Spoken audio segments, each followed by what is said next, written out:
Hello, everyone, and welcome back to the Premiership Quarter.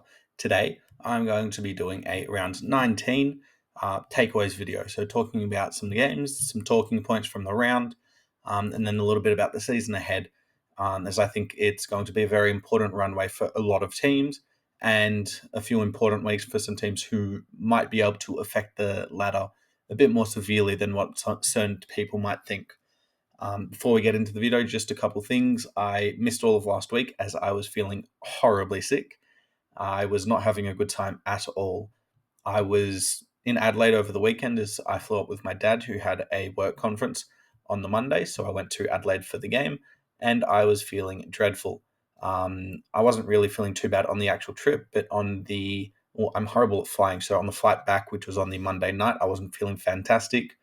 Had some food when I got home, about 9 o'clock ish. And then Tuesday morning, woke up at 4 o'clock and was not good at all. So the entire week I was done. Couldn't do anything till about Friday anyway. And by that stage, it was too late. So that's why there was no video. And I'm officially back posting. So yay me. But before we get into the video, if you wouldn't mind leaving a like on the video, really help push my video on the YouTube algorithm. Subscribe to my channel as well if you like this type of content. But with that being said, let's get straight into the video. It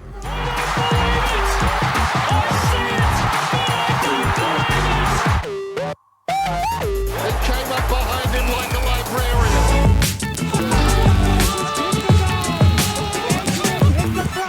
Jesus! Okay, so the big game, obviously, during the week, or the weekend, that was hyped during the week, was obviously between Collingwood and Hawthorn. It was seen as a essentially elimination final between the two. Both English, both mathematically still a chance to make finals even if they did lose. However, it was very unlikely and would have become extremely difficult, more than likely needing to win every single game. And turns out the loser was Collingwood. And the way Hawthorn played and the way they beat them was pretty good to watch. Hawthorn are riding a big wave at the moment, really going through and just being able to play a crazy way. And it's awesome to watch. It's entertaining. They're bringing a vibe to the game that a lot of other teams can't match at the moment. And it's entertainment, pure and simple entertainment, which is fantastic. It's something that not a lot of teams have. Look at teams like Bulldogs and GWS at the moment who just don't always have that vibe week in, week out. And for the last, 12, 13 weeks, Hawthorn have brought that. And it's fantastic to watch. They smacked Collingwood, brought a pressure and a drive to the game that they just couldn't match Collingwood. And it's what won them the game in the end. They were able to get out the back consistently against a Collingwood defense that really wanted to press up and force the ball to be turned over higher up the pitch so that they could then score off it a bit easier. But they weren't able to defend strongly enough, and Hawthorn got out the back. Watson, Moore, McDonald, Ginnivan obviously had a huge game, 30 touches and a few goals. They were able to get a lot of damage, and they put up 133 points on what is still technically a premiership defence from Collingwood. So that's awesome for them. And it does look like Collingwood's season is over. They've got Richmond this week, so they should get that win. Should be pretty comfortably as well. And then they've got a really tough 4 games to finish the year. So whether they can actually get a couple wins there, it'll be interesting. I think they can still do it. But given their injuries, it's going to be really, really difficult. But good looks for Hawthorn for the future and a bit dismal for Collingwood to finish the year potentially really, really poorly. Another excellent game was between Essendon and Adelaide on the Friday night at Marvel Stadium. Essendon were pretty heavily favoured. They were the better team on paper, especially heading into the game, with Adelaide not having Isaac Rankin and a couple of other players surrounding him. No Mitch Hinge, I think, was one of the names. And they were definitely not expected to win Adelaide. They were about a 40% chance in my books. I still don't fully trust Essendon, and I especially didn't before then, and definitely don't now if you know the result. But Adelaide got a fantastic win. Essendon started really well, and then Adelaide kicked, I believe, 8 goals in a row. Might have been 7. And I didn't catch the first part of the game. I was out on the Friday night. This was the one day I was feeling all right during that week. But Adelaide caught up and then were able to get a good lead. I think it was 5-goal lead by halfway through the second or something. And then Essendon slowly kept going. Then they bit of a toss and turn through the third quarter. And with 6 or 7 minutes left in the fourth quarter, Essendon had a 15-point lead after Jade Gresham kicked a very nice check side goal on the run from about 30 out. And at that stage, for a team who had situated themselves comfortably in the top eight, you're expected to win against the Adelaide side that didn't have one of probably their best player in Isaac Rankin. That should be an expectation to go ahead and stop the game. Don't let Adelaide back in and win it yourself. But they didn't. And potentially they're showing the same signs that they did last year. And it's not a good look, to be honest, for both Brad Scott and his team, because it shows a lack of maturity, to be honest. And it also shows that they're potentially not ready 2 years in a row. They were situated, I believe, fifth halfway through round 18 or something last year, and then had a huge drop off in form and didn't even make finals by the end of it, with two absolute drubbings right at the end of the season. If they make those same mistakes, it's looking pretty similar this year, then it could seriously affect them, because it's a big burden for them to carry, obviously 20 years potentially without winning a final. And I think it's super important that they actually do make finals this year and get it, because it then can be used as a huge step. Last year was unfortunately a very bad ending, but if they are unfortunately going to redo it this year, then it makes it even worse. And it's just piling on, and the pressure increases after each season. So I think they need to pull their head in. They've got St Kilda this week at Marvel Stadium. Technically an away game, but it's at your home venue still. And they need to win this week. It's against a St Kilda team that have nothing to play for except pride.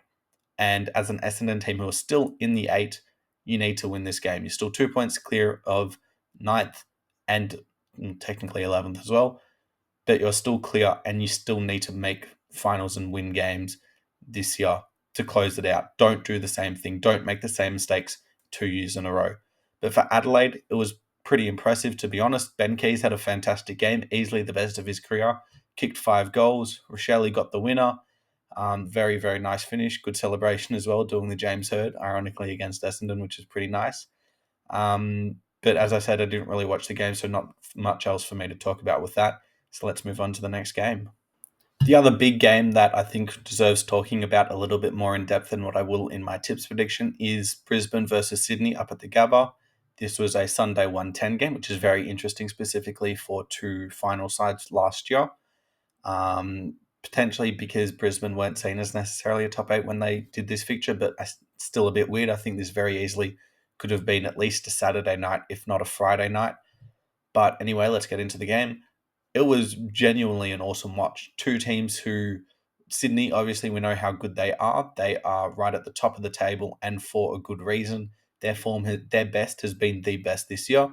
And then Brisbane are the most informed team as well. They've got 7 on the trot, and it's the tied second best form of wins, or streak of wins so far this season that we've seen, behind only Sydney's, where they were 10 in a row, and then tied with Geelong's right at the start of the season. So two teams who are some of the best teams heading into the game, and they showed it. Unfortunately for Sydney, they're going to be coming out of it with some injuries. Papley's going to be missing 4 to 6 weeks. Rampy's got some calf tightness, and Hayward had a high ankle sprain, which is very frustrating. It probably leaves them a bit more bad than what they've had to start the year. I think they had 16 or something players before this week be able to play every game, or at least before last week. And so it leaves them a bit more bad. They're probably going to have to put Wicks in. They're going to have to potentially rush Mills back, as he wasn't necessarily fully fit last week, hence why he got managed. And so it sort of doesn't put them fully at their best against, I think they're playing the Western Bulldogs. So potentially there could be an upset there this weekend. But for Brisbane, it was a very solid performance. I think they needed to win it after the Swans lost both Papley and Rampy before half-time. But they did get it. They were down by 15 at three-quarter time, and they were able to get over the hump. Hugh McCluggage was fantastic right to start the quarter, kicked 2 goals, one from the centre square, which was awesome, and then the other was a sneak from stoppage. So 2 early goals really got them right back into it. They were able to capitalise over an early bit of momentum, and that got them right into the game. And from there, it was a bit of tug of war. I think Brisbane kicked another, then the Swans got one back from Lloyd, which was fantastic. And then Archie was the saviour for Brisbane, who got the final goal, and it was very, very good goal. I believe it was on his left, a snap from almost 40 out on the run, close to the boundary as well. So really, really impressive goal, and they were able to hold on in the end. They did lose Harris Andrews to a HIA test, which was unfortunate. He's now going to be missing the Gold Coast game. But it was an awesome battle between these two teams and very potentially a future grand final preview because these two teams are going to be right at the thick of it. I do believe in Brisbane. I always thought that they don't really look as bad as I think, that bottom four team at one stage. And so it's very impressive for them to now get this win and really show that they're a top four caliber team because I always thought they could. They just needed to fix up a couple of things and they did. And it's going to be tough this weekend against Gold Coast because it is at Gold Coast home game and we don't know how good they are at home. But it's going to be difficult. And I think they're going to potentially push for a top four, potentially even top two spot right till the end of the season. And they've got Essendon in the final game, so they should win that. Yeah. Take a quick look at the ladder now, and Sydney is still comfortably on top, 2 games clear of Carlton. 14 wins, 4 losses, huge percentage still. And I think they're pretty comfortably on first. I don't think that's going to change. I don't think they'll drop 2 games and let Carlton get a big enough percentage boost to be able to go above them. Speaking of Carlton, I think they'll be able to stay in second. They are only 2 points clear. And if they do drop an extra game over Brisbane, then there is a chance. But I think that they've got a decent enough draw. I don't think they'll lose to Collingwood again. I think they're good enough to beat Hawthorn, even with a little bit less form than Hawthorn probably have right now. And I think they'll be able to get the job done. Brisbane, they really need to push for second. I don't think they can necessarily make another grand final if they aren't there because at the moment they're going to be playing Carlton at the G. I wouldn't have them as favourites. They'd play up at the Gabba next. They'd win that no matter who they play. And then they're probably playing Sydney in Sydney. So it's not going to be an easy draw for them at all. So I think they really need to push for second. But below Brisbane, I think Fremantle are definitely very close. The only thing is there's a slight percentage difference. I can't quite remember who Fremantle play towards the end of the year, but it's definitely not going to be easy. I think they play Essendon once. But outside of that, I can't remember. It's going to be close between those two. I think those are third and fourth, definitely the best 2 teams outside of the rest. But then you've got 3 teams on 11 wins, GWS, Geelong and Port. Port should be able to get into finals because they've got the home ground advantage. They really need to get a better percentage, though. I think that loss to Brisbane really hurt the percentage. So if they can get a better percentage than Geelong by the end of the year, that should definitely help them. And then GWS are definitely a bit better than those. I trust GWS a bit more. I think their best is slightly better than those two. I believe they play Hawthorn and the Bulldogs right at the end of the year. And so if they can get those 2 wins against 2 teams in their area, that's going to help them for sure. Essendon have a draw over the other teams, being the Bulldogs, Melbourne and Hawthorn. I think there's a bit of a gap now between Collingwood, as even though they're technically still tied with Gold Coast for a win, I still think Gold Coast, given some of their games, have a bit of an edge over them. So it's going to be interesting. Essendon having that draw can definitely help. But then the Bulldogs, Melbourne and Hawthorn. Hawthorn definitely the most informed team. Melbourne the most reliant and their best players. And then the Bulldogs now are still just untrustworthy. I don't know if they're going to play really well one week or play really poorly. I think if they can beat Sydney somehow this week with a couple of their injuries, then that's going to be a huge benefactor for them. I think that determines whether they make finals or not. Because if they don't, I just don't see them being able to win enough games. I don't think they're going to win all 4. I think they'll probably go 3-1 outside of that, maybe 2, maybe even 2-2. Melbourne, I still don't trust because they just don't have the talent anymore. Oliver's not performing. They don't have Petrarca. Max Gorn's missed a few weeks, and May and Lever just aren't at that level anymore. And then Hawthorn are the interesting ones, given how good of a bit of form they're on. They played really well against Collingwood and have won 10 of 13, I believe. And you can make, I think, 10 of 11. No, so 9 of 12. 9 of 11. 9 of 11. They're going to potentially make or break it as well. They could ride this wave and finish 4-1 and make the finals. But I could also see them potentially dropping off a little bit given how big of like an energy wave it was against Collingwood, and potentially go 1-4 and miss out again. I think they just gave themselves a really difficult way to start the year, being 0-5. They've been fantastic ever since, but I just think that's a huge step to get over, and not many teams have made finals starting 0-5. You've got Gold Coast as well, only good at home, not very good away, but they've got, I believe, Richmond and West Coast away from home, and then the other one's Essendon to finish the year. So those are three potentially winnable games. Two of those I think they'd start favourites in, even though it's away from home for them. So that's good.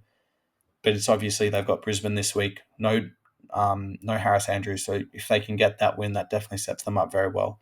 And then you've got Collingwood. We already talked about them before. And then it's sort of the rest. Adelaide's still technically a chance. St Kilda's still technically a chance. But I don't think it's going to happen. Then you've got the bottom three. So that's sort of the finals and the ladder to sort of finish the year. I think it's a very important final 5 weeks because there are so many teams close together. Almost every game has some sort of bearing on the finals, which it's a good thing to watch, but it can also be a bit difficult because you don't know who's going to win, and it's very, very difficult to predict. Just a couple quick things before we finish the video. Razor Ray has retired, saw that.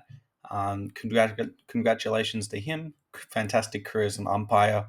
I really like his insights that he provides when he does do a couple of interviews like on SEN. I think it's fantastic that we can get a bit of a vision into the umpire's thoughts, as we don't really get that anywhere else. Sam Reid also retired, the Sydney Swan player, who I didn't even realise he was still on the list. Had another injury setback, so just he decided to call it quits on the season. Fair enough. And so well done to him. I believe he's a premiership player in 2012. Correct me if I'm wrong, but he played in a couple of other grand finals as well. So congratulations on your career. Also, there was a fan survey, I believe, during the week or a couple of weeks ago, and it was about the biggest problems in the AFL and stuff that they think they need them to change as quick as possible. And after coming out and saying that umpiring is the best it's ever been, the number one thing that they needed to fix the AFL was the umpiring consistency. And it's correct. Nothing else to say. The umpiring is a big problem, and it hasn't really changed too much this week. We saw Toby Bedford a couple times. As soon as he lets go of puts the play to ground and tackle, just gets his arms out and says, I didn't do anything. And in either tackle, I don't really think he had much else to say. The other thing that was said mainly, I believe it was second on the list, was the MRO scrutiny, and it's fair. I made a video on it. I've made multiple videos on it. And I think it's a real problem for them. It's undermining the importance of controlling the game and restricting what players aren't allowed to do. Make sure there's a set of rules and you'll be fine, but they just need to do it. It needs an entire overhaul in the off-season. But that's going to be the end of this video. If you do like it, as I mentioned earlier in the video, please hit the like button. Really help push this video in the YouTube algorithm. Subscribe to my channel if you like this type of content. There's going to be a bit more coming now that I'm back healthy. Leave your thoughts in the comments below as well about round 18 and a couple of things you noticed during the week. And thanks for watching.